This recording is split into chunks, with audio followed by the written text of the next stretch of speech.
नमस्कार मित्रांनो, राम राम. मी मारुती काळदाते या माझ्या यूट्यूब चॅनलमध्ये आपल्या सर्वांचं स्वागत करतो. आज पाठीमागे हा आवाज येतो तुम्हाला, काव काव करतो त्या कावळा. तर ह्या कावळ्याविषयी आपण काही माहिती पाहूया. तर मित्रांनो, आज आपण लय हुशार असा पक्षी आपल्याला समोर दिसतोय, त्याच्याबद्दल काहीतरी माहिती आपण आज बघू. तुम्हाला बी माहितीच आहे की ह्यो पक्षी रंगाने एकदम काळा असतो, फक्त मानापाशी थोडासा करड्या रंगाचा असतो. मानवी जीवनात महत्त्व द्यायचं नाही असं नाही, ते लय महत्त्वाचं आहे बरं का. शिव जरी काळा दिसत असला ना तरी हुशार आणि बुद्धिमान असतो. तसं काय तो काव काव करतोय बघा, चांगला नाळ्याच्या फांदीवर सावलीत बसलाय. मला वाटतं तो माझ्यापासून 10-15 फुटावर आहे, तरी तो घाबरत नाही. म्हणजे मला वाटतं काव काव करतोय, त्याला काहीतरी मला सांगायचं दिसतंय, तेव्हा ते मला घाबरत नाही आणि ते कुठं उडून पण जात नाही. मी म्हणलेलं त्याने ऐकलं का काय कोणाला माहिती. बघा ना, ते होतं जरा पलीकडे सरकायला लागला, पळायला लागलं तिकडे. तर तुम्हाला सांगतो, हे कावळे आहेत ना, झाडावर बरंच काड्या बिड्या कसला तरी कचरा बिचरा आणून त्याचं घर बांधतात. त्यात मग मादी पिल्लं घालती, म्हणजे अंडे घालती, आणि मग त्या अंड्याचे 15 ते 20 दिवसात पिल्ले बाहेर निघतात आणि त्या पिल्लांना सांभाळावं लागतं. तर त्यात मला वाटतं जास्त करून तर ह्या जोडीतलं मादीच त्या पिल्लाला जास्त बरंच जपती आणि मोठं होईस तर त्यांना खायची प्यायची ह्याची व्यवस्था बघत असते. जसं साप शेतकऱ्याचा मित्र आहे, तसंच मित्रांनो हे कावळा बी शेतकऱ्याचा मित्रच आहे म्हणावं लागेल. कारण ते शेतातले जे किडे असतात ना, पिकावरचे ह्याचे, ते सगळे किडे खातो. मग त्याच्यामुळं पिकाचं संरक्षण होतं. आपण शाळेत असताना लहानपणी एक गोष्ट बी वाचली असेल, ऐकली असेल, कावळानं पाण्याच्या माठाची. त्याच्यामुळं तुम्हाला त्याच्यावरून तरी लक्षात आलं असेल की हो काळा असला तरी लय हुशार असतो. शेव बघा कसा रोबाबात बसून काव काव करतोय. आणि मित्रांनो, कावळे शक्यतो थव्यानेच म्हणजे ग्रुपमध्ये दिसतात. शेव कावळा पण तुम्हाला जरी इकडून एकटाच दिसत असला तरी पलीकडून फांदीवर त्याचा दुसरा जोडीदार आहे, नाहीतर त्याची जोडीदारी नसेल. कावळ्याचं असं आहे की त्याच्या कधी म्हणजे नादी लागायचं नाही, त्याला दगड मारायचा नाही किंवा खडे मारायचे नाही, कारण तो लक्षात ठेवतो. आणि हे कावळे झाडावर उंच घरावर घर बांधत असतात. तुम्हाला तुम्ही आधी सांगितलं 10-15 दिवसात त्या अंड्यातून पिले बाहेर येतात आणि त्याला मादी जास्त करून सांभाळीत असते. नर मादर फक्त बाहेरून काहीतरी खायचं आणायचं ह्याचीच व्यवस्था बघत असतो. आता तुम्हाला सांगतो, जुनी माणसं अजून पण कावळा घरासमोर काव काव करायला लागला की आपल्या घरी कोणतरी पाहुणे येणार असं समजेल. कावळ्याच तसा मेसेज दिसतो असं ते म्हणत असतात. आपल्याकडं पितृ जीव घालतात त्या महिन्यात तर कावळ्याला लय मान असतो. त्यांना जीव घातलं म्हणजे आपल्या पितरांना पूर्वजांना ती जेवण पावलं किंवा पोचलं असं ती जुनी माणसं समजत असतात. आज अजून सांगायचं तर आपल्याला हिंदू संस्कृतीत कुणी जर मेलं आपल्यातलं तर त्यांचा दहावा आपल्याला घालावा लागतो. आणि त्या दहाव्याची पूजा संपली की आपल्याकडे ही जी कावळा आहे त्या कावळ्याला ते निवद किंवा ती पिंड असतात ना केलेली, ते पिंड खाऊ घालतात.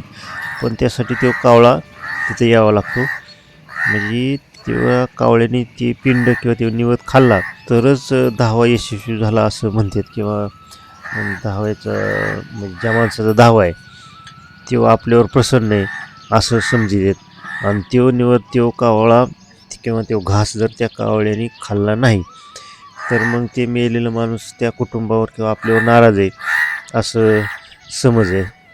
त्यामुळे त्याला त्या आत्म्याला शांती मिळाली असली तरच कावळा ते निवद खातो किंवा शिवतो असं जुनी लोक सांगतात किंवा आपण पण बघत असतो.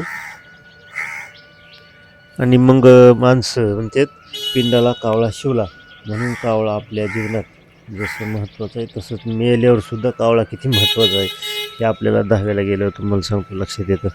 जर कावळा कुठं दिसला तर त्याला खोड करू नका, त्याला मारू नका, कारण ते हुशार आहे आणि आपल्याला गरजेचं पण आहे. त्याच्यामुळं ते हुशार असल्यामुळं ते लक्षात ठेवीत असल्यामुळं आपण खडा मारला, त्याला दगड मारला किंवा काही त्याला पळवून लावलं, पिटाळून लावलं तर तुम्हाला सांगतो ते आपल्याला लक्षात ठेवतो आणि मग आपण प्रत्येकजण तर मरणारच आहेत ना कधी ना कधी.